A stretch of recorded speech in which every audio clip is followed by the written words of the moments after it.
welcome to the Tales of the Cold North, our recap of our adventures in our Dungeons & Dragons campaign featuring members of the Wisco Dice Tabletop Gaming Podcast.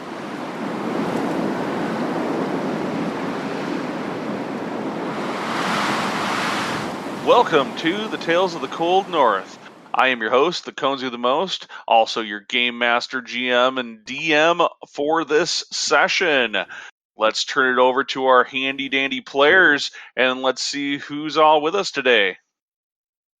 Hey everybody, this is Justin. I play the Half-Orc Paladin, Koth.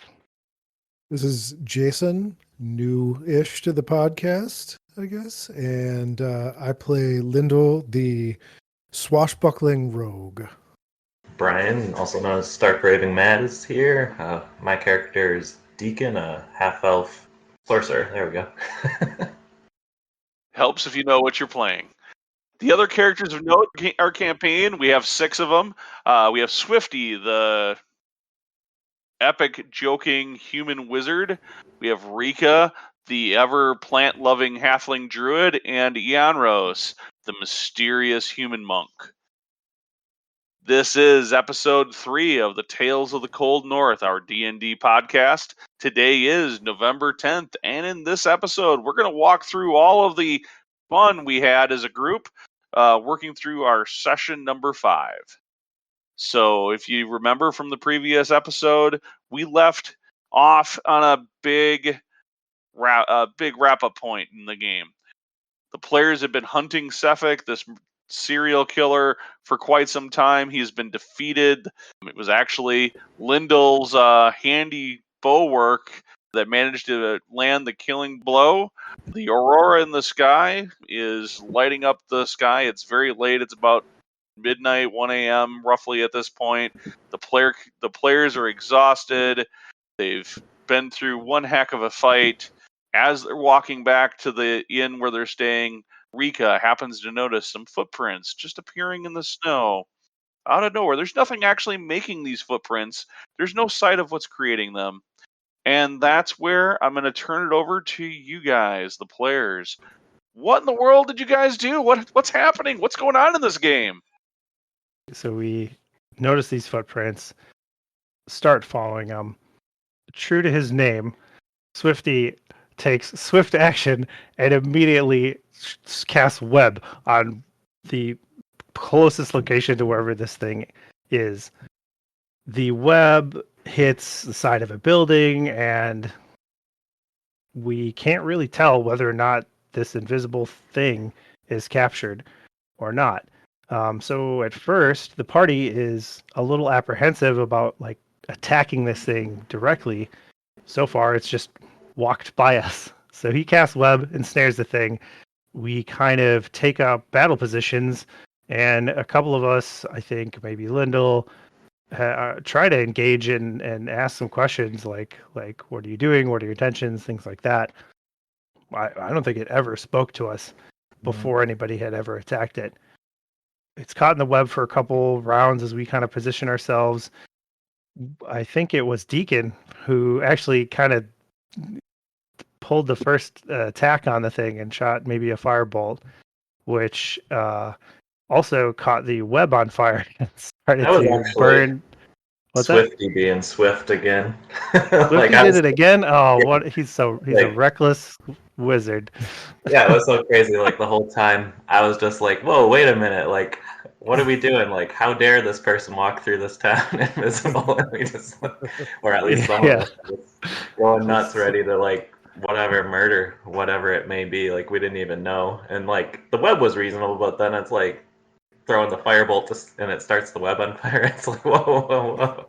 But luckily that kind of worked out. Okay, it kind of moved things along in the combat. Yeah, the fire kind of did some damage and eventually revealed that the creature caught in the web was a Durger. Ben, you can correct my pronunciation on this one at any point.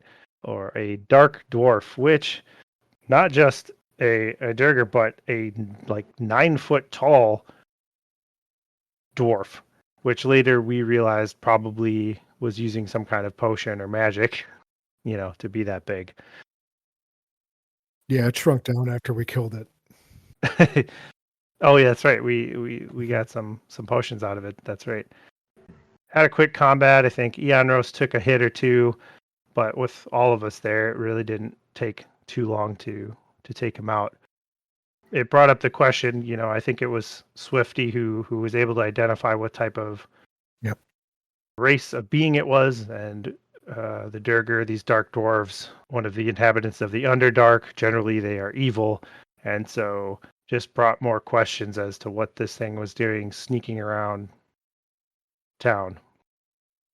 Koth did feel, though, that we found out that it was evil. So yeah, it was okay. Like, we still didn't have more of the plot. It was just this one random Durgar that we killed for some reason. Yeah. We did know that it was headed towards the town hall. That was the directions its footsteps were going, and Koth did feel it was important to bring the body of the Durgar to the town hall to at least let the authorities know about it, due to his sense of honor, I suppose. I don't think the whole party was in on that originally either. Like, I think Swifty No. was pretty swift to kill it and then be like, all right, let's go home. A few people didn't really want to report it or anything. It was just like, why? So, yeah, I don't think Linda was in favor of that. I thought that I was. I thought I was. I mean, it was an evil thing that we killed. Okay. Yeah, I think after maybe we I'm found out, remembering it wrong. made it better for most of the party. I think I wanted to get a reward for it. Yeah, that's probably what it was. That sounds about right. So we ended up dragging the body of the Durgar to the town hall, and when we arrived, we noticed that the main door to the town hall was open, right? Mhm. And so that kind of put us on alert that something might be going on. It seemed a little suspicious. We kind of took up positions to listen in through the windows and see what was going on. We eventually hear the sound of something being smashed to pieces from inside the town hall, and decide to stealthily move our way in and see what's going on. I think as we were going into that main entrance, I don't know, somebody, probably Koth, might have failed a stealth check at some point, because as we got to the door where the crash sound came from, the door had been barred from behind. So either they heard us coming or were just prepared to kind of keep people out. I think Lyndall was the first one to do another jump kick and try to kick down the door to get into that room. Is that right? I think you. Yeah, well, we heard them on the other side of that door. Like, I think it was, when we were walking in or right outside the door, like, we heard somebody yell, like, smash it open or something like that. Yeah. And then we heard the smashing sound and kind of went in. And yeah, we heard them on the other side of that door. And yeah, I just backed up and wound up and ran and jump kicked it. And I think I think Lyndall had a really good roll on the acrobatics check for that. But yeah, it barely budged the door. Because I think you actually broke the door, but I think it was the barring was too much for the hobbit to overcome. You did actually damage the door, but then they had barred it with the chair or something like that. Yes. And then didn't you bust through it then after that? Then I just shouldered down the door to break through the rest of the way. So I do want to kind of point out here, here is this. This is the second time. This is what are you, 50 pounds soaking wet? Lyndall? Dude, I don't know about that. I mean, you're not maybe. heavy. Yeah, you might be. This is twice this little halfling who's got, probably got thieves' tools and could Do a thieves tool check to open the lock, or try to disable the device. Instead, it selects the loudest, most swashbuckler thing to do. I'm gonna go flying through the door. Oh wait, one of these times it's gonna work, dude. It's gonna work, and it's Yes, gonna I'm be 38 hilarious. pounds. I'm 38 pounds. His feet are his thieves' tools. He knows just where to kick the door to get it to unlock. I wanted Gotta to do it catch him just with right. the element of surprise, you know? That's Yeah. And plus that also kind of like dug my heels in a little bit on like a character trait for him. Just, you know, a little bit kind of I was just being a little bit chaotic. Little impetuous. Yeah, I can see it. So we break down the door to this other room, and inside there are 3 Durgar warriors and another Five of one. them. Yeah, I think there was 5 of them actually. Yep. Four- Five. So the is that counting the cloaked, assumed Yes. to be wizard one? Yeah. So Yeah. so 4 warriors and then a 5th Durgar in robes at the top of a staircase in this room. And in the center of the room there is a pile of smashed black rock of some kind or crystal.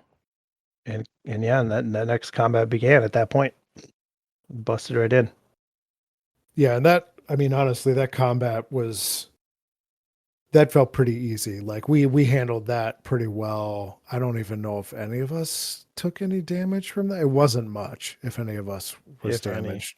Yeah. But yeah, during the combat, the robed one, the obvious magic user, took off and ran toward a door as Lyndall was trying to go after him, I think, and they end up shrinking to like an inch tall and get under the crack in the door and escape. And Lyndall tried to give chase, but the door was locked.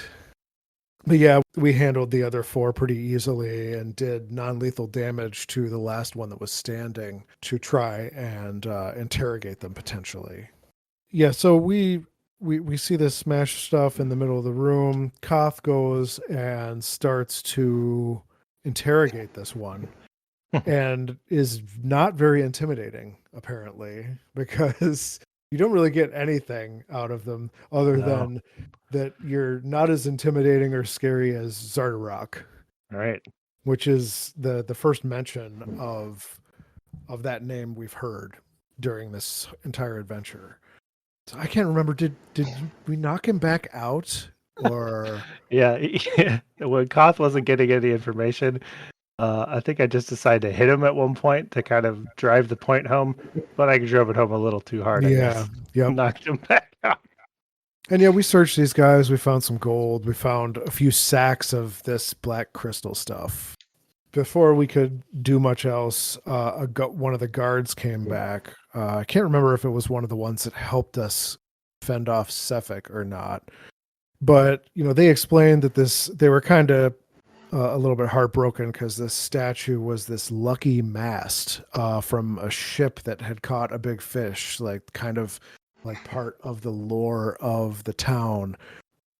Big Nush, I believe, was the name of that fish. Yeah, yep. Caught by from the ship the Bloodfather.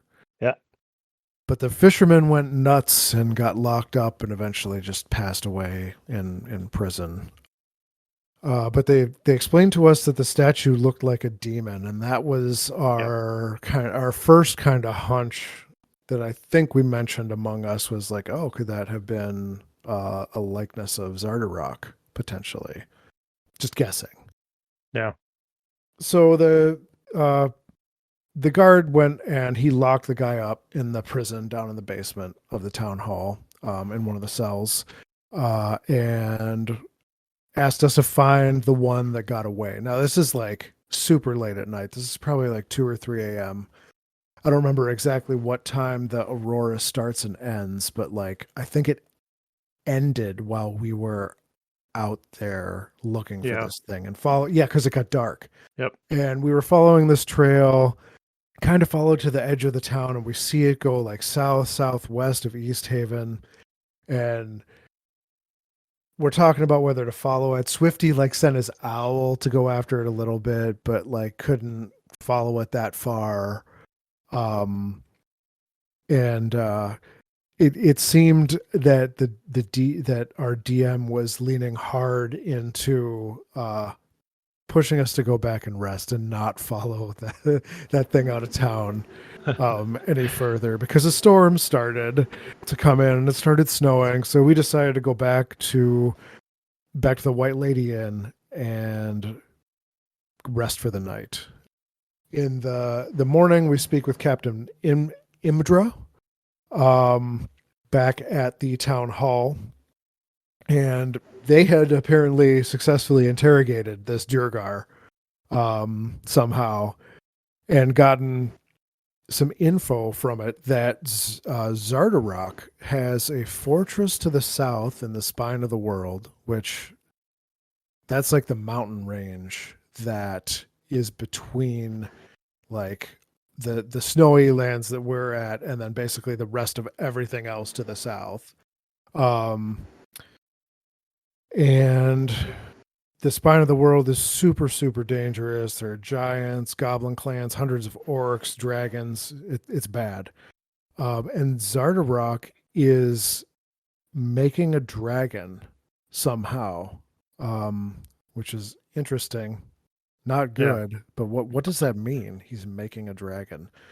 Yeah, a big mystery there. I mean, so we also found out that this black rock, this black crystal, was known as Chardalyn.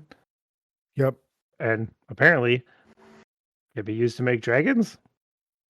Pretty crazy. I don't know. That's apparently it's just a really common stone that's like everywhere in the area too. Yeah, right. And normally we also when it's knew not that like snowy everywhere, it's just like but it's littering the it's all ground covered everywhere. I guess a huge piece was kind of rare or something, but it sounded like there was some superstition around like the statue and the stone too, of like being like bad luck or something like that too. Seemed like it cursed that guy that went bonkers. Yeah.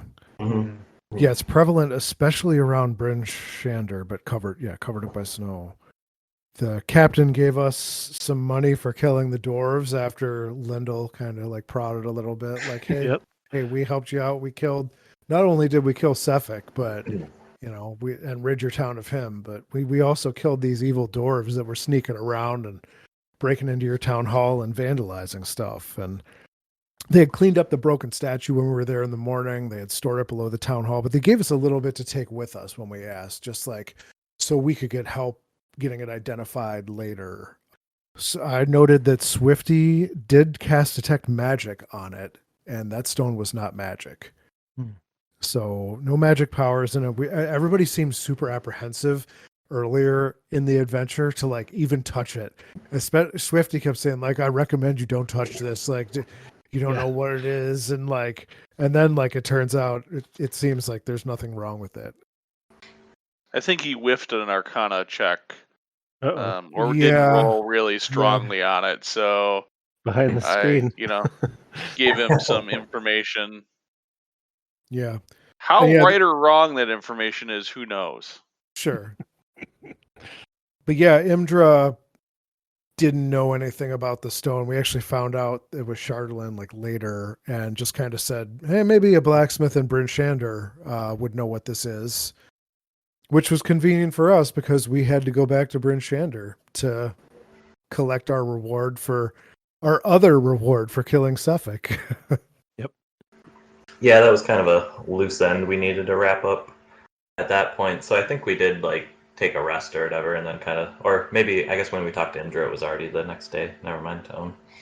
But then we headed to Bryn Shander, and I think we got there a little later or whatever, but we were still able to track down Hilm, the old dwarf lady who had set us out on finding the killer, which we determined to be Suffolk, which was a suspicion, and we kind of told her what happened and kind of the weirdness of like him being a zombie basically possessed or whatever.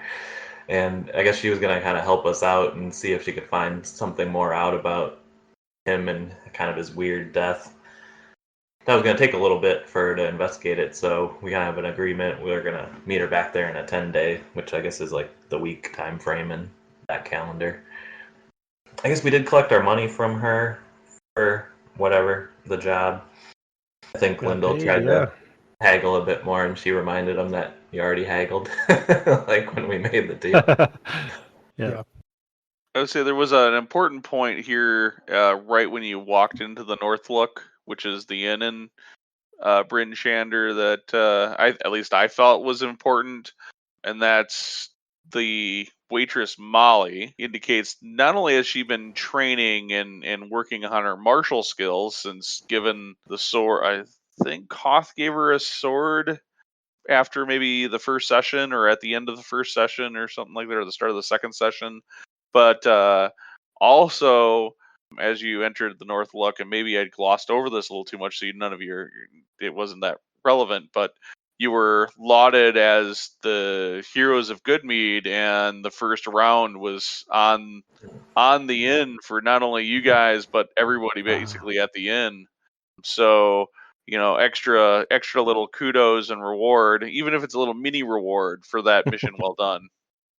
Gotcha. Yeah. No, that's one of those little flavor details that I think when we're playing, it just adds to the atmosphere, and just blends into the sort of experience. So yeah, it didn't necessarily stand out, but yeah. The piece that it's starting to shape up is that your renown is starting to become a thing, right? This whole inn in Bryn Shander is, now been told about your good deeds, and you've got relationships with the sheriff in East Haven, and Koth's the speaker of Goodmead, and all of these deeds are starting to come together. It's going to play interesting things as we continue down the road. The way that we tried to help Scython out, the efforts there probably didn't spread too far, or else we may not have been as renowned. He might be running around the town, running around the 10 towns, telling people how bad you are. Yes, I don't know. Probably not. He's too busy trying to. At the end, he did realize that you guys were actually trying to save his life. Should have asked him for a reward. He's got some clothes he can give you. Yeah. Anyways, Brian, sorry I interrupted you. No worries. Thanks for pointing that out. I kind of forgot about it. It wasn't like something I noted in my notes, but yeah, kind of a good thing to look out for and be aware of for sure. So yeah, after meeting back with him, we kind of had like the whole 10-day to kind of figure out what we wanted to do. Kind of one other thing that we had come across previously was back in Goodmead in the kind of cave system we were in when we were searching for the mead. There was like a tomb and then like another statue that wasn't fully investigated. Like during that exploration, if you remember, everybody was pretty wasted and injured and tired and everything. So just trying to make it out of the cave alive, didn't go too nuts trying to mess with any of this mysterious stuff. So with the time we had on our hands, we decided to go back there. It was good for some of us too. Like I think it was Justin and I had actually not been present in that session, so it was kind of cool to personally be there and get to revisit it.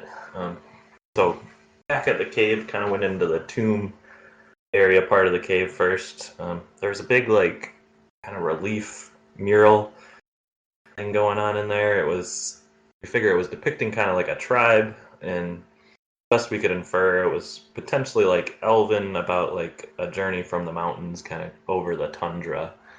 So that's kind of a mysterious piece there. And then there was the big kind of giant casket kind of thing, not real ornate. It was just kind of like a big slab, I think it was described as.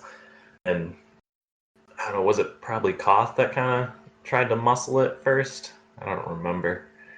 Or if it was a group of us maybe. or something. Yeah. But I think we tried to, wrestle a lid off of it or something like that.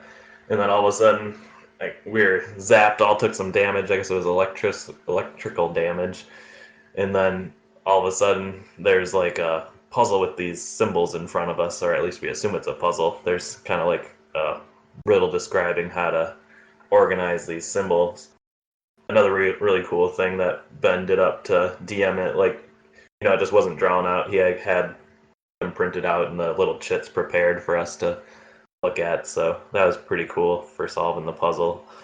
And Did you notice the timer also hit the table? Yeah, Mhm. the full glass hourglass Yep. wooden carved hourglass timer that he slapped down on the table.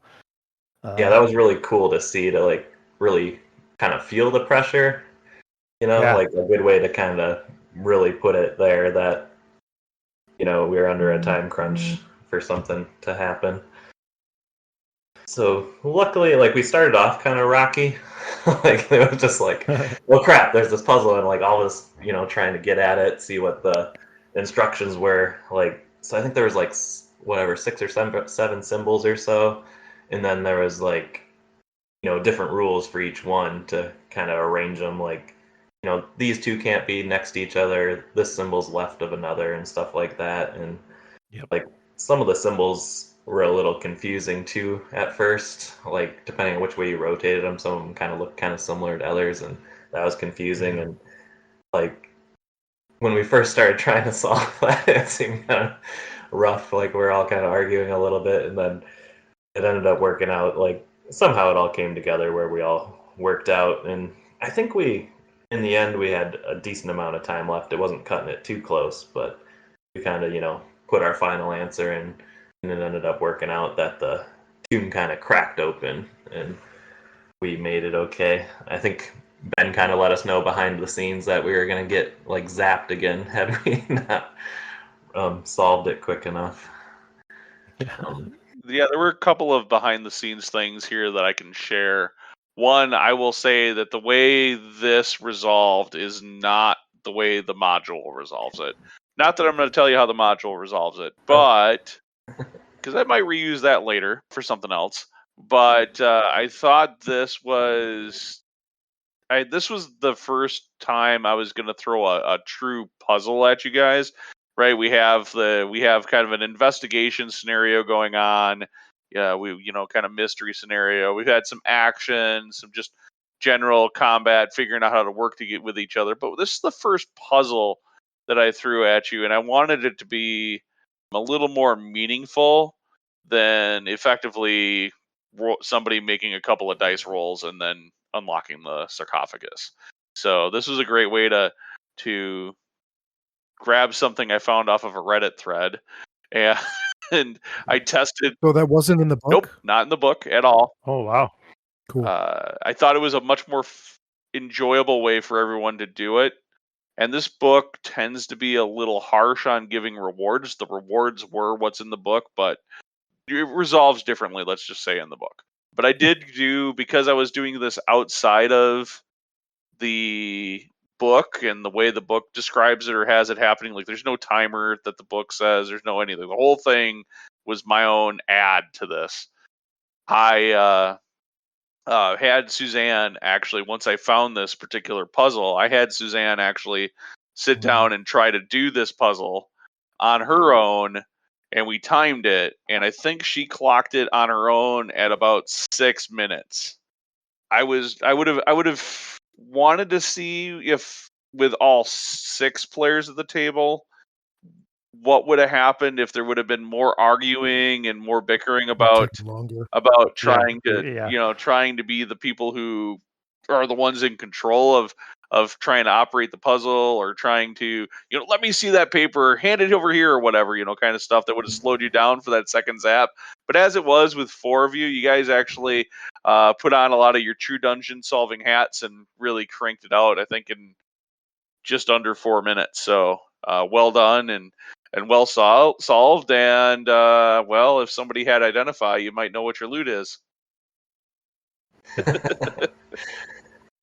Maybe somebody will come prepared with that next time, I guess. So, yeah, and cracking open the sarcophagus, there was just some mummified remains in there. I was trying to remember exactly. I don't have great notes about what it looked like. I know, like, its one fist was clenched and kind of appeared to be holding something, and then I don't remember if it was holding, like, it had a wand in its other hand, I think, actually.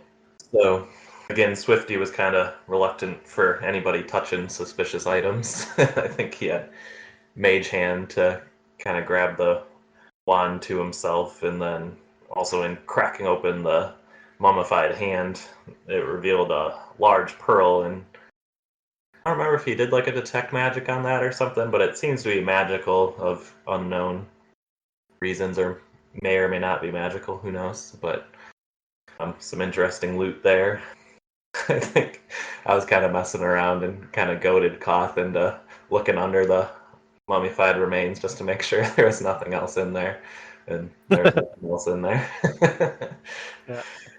So that kind of appeared to be all that was going on in there. So we have some trinkets to figure out what's going on with. That's kind of our first, big, unique, assumingly magic loot that we've come across. Yeah, first magic treasure, probably. Yeah. Surprisingly, I guess one thing as a party, we weren't too worried about fighting over the loot. I think Swifty kind of took both of them being like the whatever wizard and figuring out magic person. I mean, I figure once we actually determine what that kind of stuff is and like what character it might be Sure. most beneficial to, like that Or like character will get how it, much it's like- worth to Wendell if somebody has to pay his portion for it. Yeah, exactly. Yeah. Might That's just be good. worth selling and not keeping to use, and then we can all split the gold. Yeah, maybe. So then, investigating the rest of the cave system, the other thing was a statue. It was kind of frozen under some ice and like kind of a water flow within the cave system. The statue was like pretty big and deep under the ice. Well, it wasn't too deep under the ice, but it was like standing upright, so the water underneath was pretty deep, is what I'm trying to say, I guess. It was shallow enough that you could see through frozen ice that there was a statue down there. I think he said its head was a couple feet or a foot or so under the solid ice. Yeah. Yeah, you could see like the top of it pretty clearly, Yep. but any deeper than that was kind of unknown. But yeah, so then we devised a plan. I think it was Koth that was breaking the ice. I don't remember now. But we kind of tied a rope off just in case we were to like fall in or something like that. But Yeah. I think he had busted the ice pretty clear, and then we could get to the statue. Like I think Deacon went ahead and kind of touched it, like nothing happened. We could kind of get a better look at the statue. So it was like a naked elf, kind of had hair covering the naked bits, and then it was also had like a bow and arrow and a quiver, I think. Yeah, that's right. I guess it was slightly familiar to Deacon. He had a dream some time ago. I guess I don't remember which session it was in. It was kind of like just disclosed to Deacon, and I hadn't mentioned it to any of the other characters yet. But in being back and visiting this statue, I kind of disclosed to the group that I had seen it before in that kind of dream vision I had. Wasn't it like in the middle of a forest or something? Yeah. So it was back. I don't remember which town we were in when it happened, but it was just when we were resting wherever we happened to be for the night. And yeah, I kind of like woke up, a really nice, warm kind of forest, like somewhere like unfamiliar, but like it was very different than the cold north we've been around. And like I had seen this elf kind of out of the corner of my eye, just kind of fleetingly, and then I think she just kind of went away, and then I woke up and was all kind of really warm in my bed, and then that was kind of that first iteration of it. So that was pretty interesting that this statue is kind of the same elf. And investigating it some more, I think I was able to kind of maybe recall from my memory, it's like a lesser elven deity of some kind of, I guess it's like of a divination and enchantment, I guess. Divination and enchantment. I think it But- was abjuration magic. The elf. So the statue was magical. Yeah, and I think it had Swifty, abjuration magic on it. Hmm. That or at least that was like what Swifty was able to figure out about the statue, as I recall. On with it a bit. I think at one point, like, Mage handed the pearl to it or something like that, and nothing really happened. Like, I tried to like recall praying in some way to the deity, and like nothing happened. So kind of busted it out. Weren't really sure where to go from there. And then I guess that was kind of the wrap up to like what we actually did during the session. We still have a lot of time before we come back and meet Helm after the week. So we're all kind of left to do anything that we can come up with that we want to do with our characters. I know Linda was talking about maybe making a purchase, and then I haven't heard any. Well, I guess Justin might have some idea for Koth. Yeah, so I do have to ask Ben about this. I have not broached the idea. I had this idea today, but one thing I was thinking is that as a sort of way to make up with Scython, that Koth would offer to invest some into his clothing business and offer him like some type of trade contract to deal goods and good meat or something like that, and like help his business along or something like that for maybe a small partnership, stake or something like that. But we'll see. Koth the businessman. he's You certainly can try. So we'll see. I think in that That's one instance, idea I've like, had. Koth and Deacon, like, we weren't actually there for the interaction of that, were we? I think we joined up with the party after all that crazy nonsense Yeah, that was when you guys ensued. had stayed behind. Yep. And then you guys were probably on your way back when we did that. But Mhm. like Lindell kicked down the door of his house Many locks again. were Like, disabled. yeah, and we disabled all the locks in his house just because he was being kind of a shit. And then, sorry, if, and th- we ended up, yeah, I mean, we chased Janros gave chase to him, like through the Yeah. streets of East Haven, and then like I kind of followed as well, like a little bit further behind, and then like Janros and Scython ended up getting like taken to the town hall by the Yeah. by the guard or whatever, and yeah, it was a whole thing. Yeah. You can find out more of that on the previous episode of Tales of the Cold Yeah. North. Mhm. So the 10-day break that we have, I mean, part of that at least was us venturing down to the Goodmead area to go check out the the cave by Goodmead and the sarcophagus in there, the thing under the ice, right? Like that was part of it. It's probably a day or so of that time. Okay. Mhm.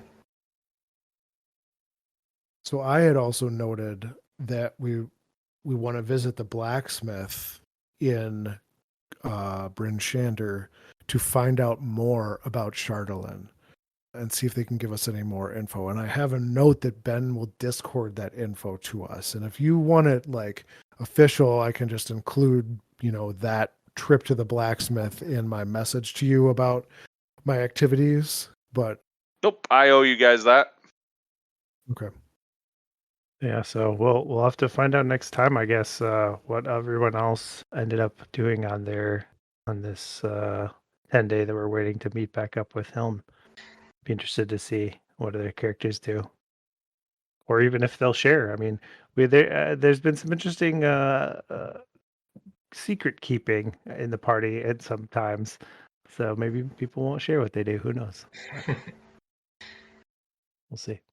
Yeah, I mean, there's a lot of interesting things that are going on, and so many plot lines that are starting to get touched on. So it'll be very interesting to start seeing where you guys start taking it, because you all have and are just enough threads of plot lines, I think, now that are starting to Blossom that I probably will have to give a little less plot hook to get you to have you guys go, well, I want to go to this, or I want to do that, or we should go do this, investigate these things because that guy sounds fishy, or whatever the case might be. So we're getting there. You don't want to Yeah. overwhelm us with side quests. Oh, I got side quests for you. I have lots of side quests. Just when you accept a paying mission where you've got some cash on the line, you'll get 2 or 3 side quests thrown right at you. Yeah. This has already happened. I don't know anything about that. Hopefully it's In the enjoyable. first session. I'm having a great time. Yeah, the mission we got paid for in this session was the first mission that we took on Yeah. at the very start of the adventure. Yeah.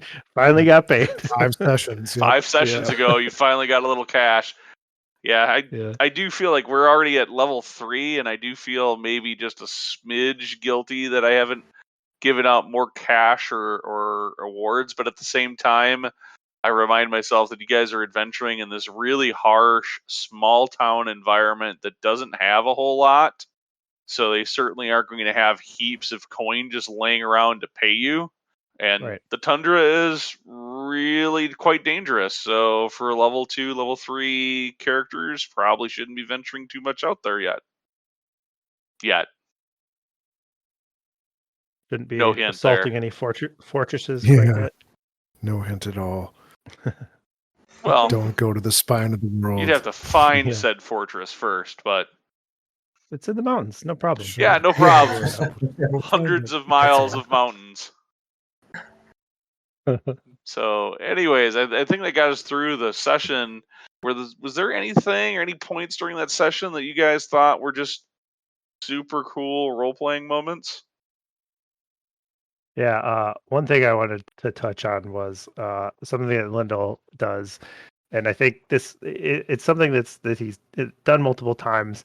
That is just a great way of showing his character's personality. So Lyndall will always try to bargain when money's involved. So in this session, when the guards showed up at town hall, almost immediately Lyndall starts making a case that we should get a reward and be compensated for taking out these Turger that like were ransacking the town hall.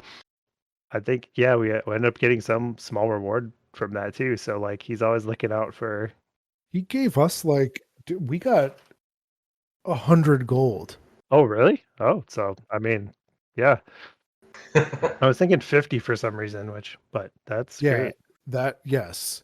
And hey, I mean, it's only deserved. I mean, I'm not trying to it's not amoral. I'm not trying to steal from people. And Oh no. I'm extremely charismatic. I have a silver tongue, and Yeah. and that's why I love that you do this, because trying to use my skills. If someone's offering us money for a quest or a job or whatever, you're always trying to talk them up and use that charisma to get some more money out of them. And I think the attitude that it's well deserved is very Lyndall, a Lyndall quality of like, yeah, we're awesome, like we deserve this money. So it's helping me, get a good feel for Lyndall as a character, that kind of stuff. It's very interesting that you're not the only person that's mentioned this swift talking Lyndall characteristic, and it is not something that I picked up on. I just it's just Jason being Jason, right? I didn't really pick up on it, but the rest of the players started picking up on that on the table, and so that's definitely one of those role playing quirks that's really coming to be and kind of embody this character. And those are the kind of things that I think are so important with it and makes a role-playing game so much different than, hey, we're sitting down with a board game or something, let's play Descent or Gloomhaven. And are you really embodying those characters and those character quirks? Sure, maybe some people do, but that's really what makes D&D stand out for me. Did anybody else have?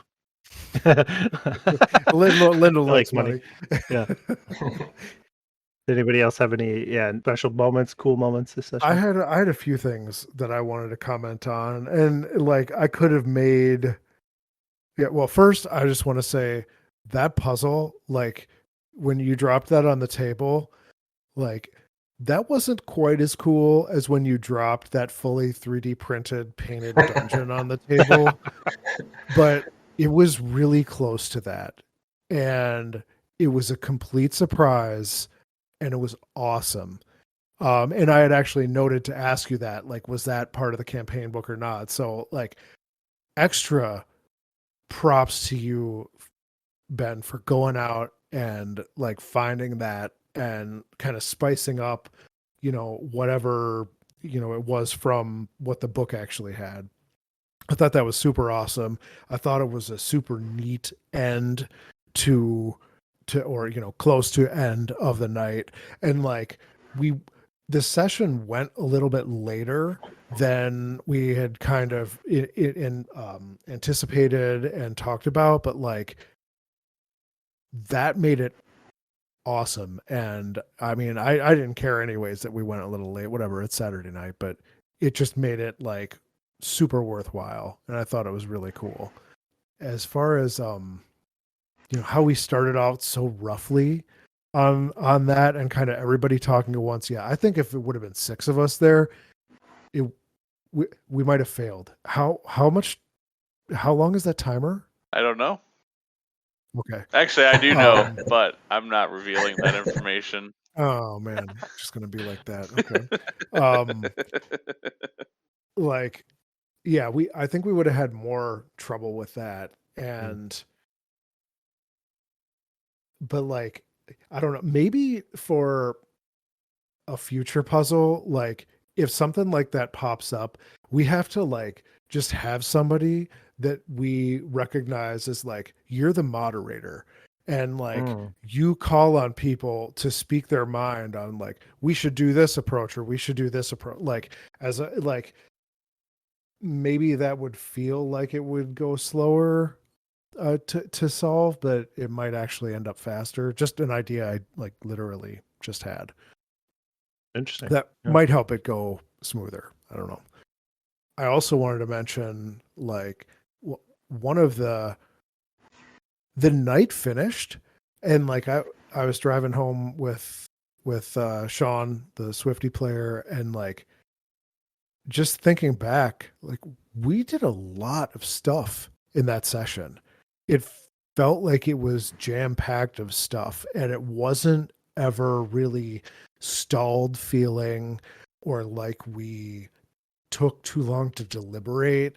And I just kind of wondered, like, could it, and I mean, I'm not like knocking on players that weren't there at whatsoever. Like, I just, by virtue of there being fewer of us there, did we just come to decisions quicker potentially?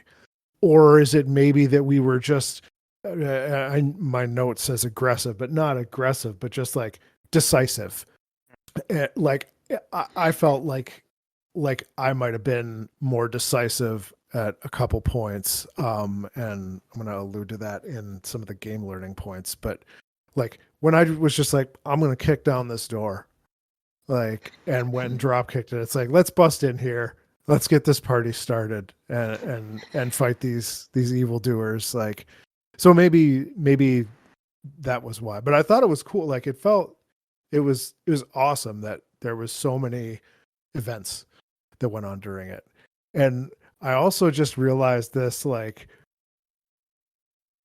in the last couple minutes, and I thought this is a cool point to mention, is like the contrast between our two main spellcasters, between like Swifty and his personality and approach, and Deacon and his personality and approach. And like Swifty, where he's like, footsteps in the snow, web, and fireball, and Deacon's like, I want to walk up there and just chill by there a little bit and see what's going on. Like, and like that's been like pretty much the case as well in previous battles, like where like with Deacon, Brian, you've been like super cautious and like and just like waiting to see what happens and stuff, and like Swifty's like bull in a china shop a little bit, and like just like hey, here's this joke, and it's such a cool contrast between you guys. I think it makes it really neat. I think they both play very well to their backstories, which haven't really fully been brought to the table yet.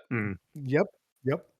So, yeah. I think Brian's is starting to come out, but Swifty's, much like Lyndall's had some stuff come out, right? Because you had that immediate tie-in to Because I used to run with Torga. Torga's band, which was a nice way to tie that to a plot hook for an adventure. Maybe like I thought about that when I was doing it, but Swifty's time is coming. I've got some. He's one of the last characters that I have not done anything for in the background perspective. So he's got some interesting things that are coming his way, which will, I think, play well to some of his character motivations and his background. I wanted to comment too about the kind of speed thing you were talking about with this last session or our decisiveness. And I think maybe, it might be due some to we had, 2 players fewer than we normally would. But I also think that people are getting comfortable in their skins and the skins of their characters, and being comfortable with what their character would do, and making those decisions, even if that means that you do something that isn't optimal. That doesn't matter now. That's what my character do. I would kick down that door, right? And then also, I think the other side of just we're getting more comfortable socially as a group playing the game together, and just it flows more naturally. We're okay. We kind of trust each other and understand, can expect what the other people might do. As other characters and as players, I can kind of expect how Yanros or Matt might behave, or Deacon might behave, or Swifty might behave. So we kind of are building that just natural social kind of camaraderie at the same time. So I think that might be part of it too. And learning how your characters work, the rules for your characters, or developing rules, developing trust in the DM isn't just there to railroad you into your character's deaths. So you have to counteract that. There's a lot of factors that make a session move faster. Certainly less players becomes a factor, but you guys were far more decisive too. There was and I wonder too, you guys, every time we start a session, and I'm diving into the game learning points now here, but every time we dive into a session, I start the session with, hey, I watched you guys play the previous session, or somebody brought up something that they asked for maybe some help, and I thought it was great to share with the entire group. And in this case, from the previous episode of Tales of the Cold North, Justin had brought up about, maybe some suggestions about handling debates and next steps. And I had thought about it for a little bit, and I came back with a recommendation that when you're debating your next steps, try doing this and envisioning what you're doing as your character. Then it just flows right into the game. If you're debating about what your positioning is going to be when you're setting up an ambush, then you're sitting there debating it in character, thinking about it as your character. Don't necessarily take it as you're fully optimizing that. And you guys just buy into, when I give you those tips like that, you just buy into it. And I think that was I don't know if that was a factor, but you guys bought into it that session and totally drove it, from the diving into doors to all the various things, the caution that Deacon put, the rash, swift. Well, Swifty got his nickname for a reason. Actually, webs and just letting loose. That's going to be the death of him at some point, I'm sure. But hopefully he will get up in an ogre's face. I mean, that's Swifty. He's banked a lot on that hypnotized ability of his, but he did it. He did it again this session, didn't he? He hypnotized. Yeah, he did. One of the diggers. He was little. He got stuck in a corner, I think, in that case. But it was a tight room. There was a lot of combatants in it was a large room, but not, when you have 6 player characters and 5 enemy combatants, that's a lot of figures for like a, I don't know, whatever, 30 by 30 room, or maybe it was a little bit bigger than that. Yeah, I think well, it came up when we were discussing a bit before this session, kind of in hindsight, when we were talking about the puzzle. I think kind of all of us in that case, like there was a puzzle in front of us and we all just kind of dove into, solving it. And perhaps like approaching that more as, in your character mind or whatever, like how would they go about it? How would they think about it? I think that was kind of like, I definitely kind of that was an oversight when the puzzle was put in front of us in my mind. Like, I guess I didn't really approach it as my character or whatever. I'm like, oh, puzzle, solve it. Yeah, that's true. Yeah. I was so excited to see a puzzle. Definitely didn't think about what Koth would do with the puzzle. Same. I was like, oh man, this is great. I love puzzles. It's like one of my favorite like things in like D&D and True Dungeon was mentioned too. Yeah, good point of what would your character actually do? And I think, there should be some flexibility to be able to do stuff like that out of character, but definitely would a little be more fun, to try to incorporate it, how your character would behave. And that's great. So Sean isn't here with us, but Sean, contrary to Swifty, actually like he doesn't like doing puzzles. And like I think that he just kind of stood back and let us handle it. I think that that's how that went down. I'm not sure. But a little bit. He seemed to get frustrated pretty quick, which is basically what happens to me when we do True Dungeon.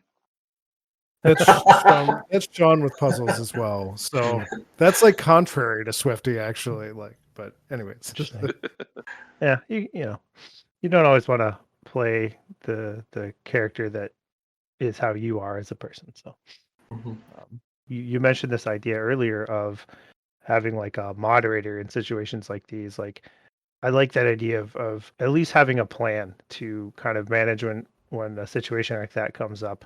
Something like, where you do the thing where you pass a stick around and whoever has the stick can do the talking or something.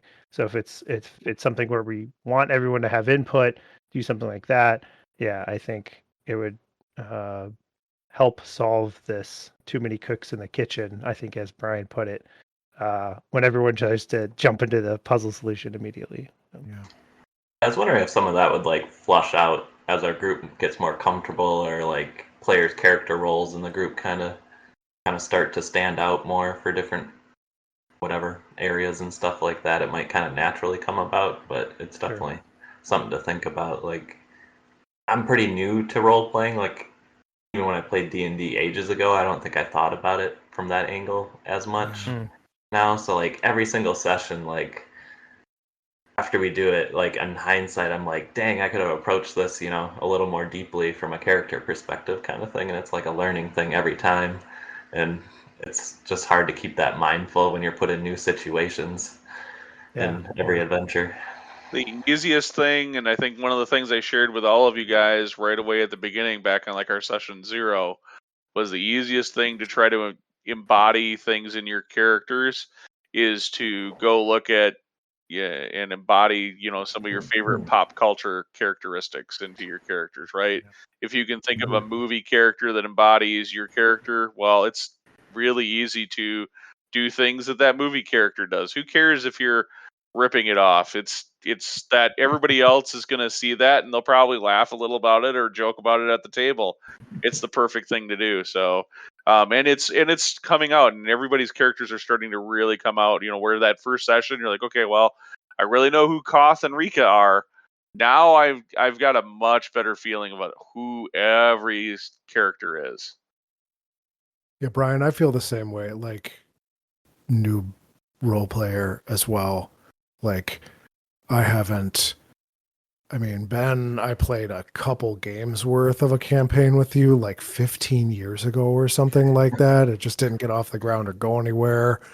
And then before that, I think when I was like a preteen, I DM'd like it was like the thing before advanced D&D. So like the class was like a dwarf or an elf. Like there wasn't even like the concept of like races and classes. Like So it was like old D&D, and I don't even have much memory of that. So like I feel the same, like about how in hindsight, you realize like, oh, I could have done that better, or like acted like the character better.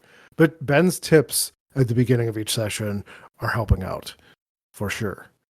I think one thing to do for that too is when you're playing, like, I find it helpful when other people talk about what their character is going to do and why they're doing it from their character's perspective. So, like, sharing that information as you're playing and saying, like, out loud, saying, like, I think Koth doesn't want to try to figure out this puzzle because it just seems like nonsense to him. Or, like, Koth is frustrated because he has to sneak and is terrible at it, and he thinks sneaking is like lying, something like that. Like saying, like taking that time to be like, this is what my character thinks about this, and communicating that to everybody. Like, it's cool if it's going on in your head, but to get it out there and say, or even to like pose the question to yourself out loud, like, I think Koth would, and then come up with the answer. Like, sharing that information is super great because not only are you doing the role playing thing for yourself, everybody else gets to hear that thought process.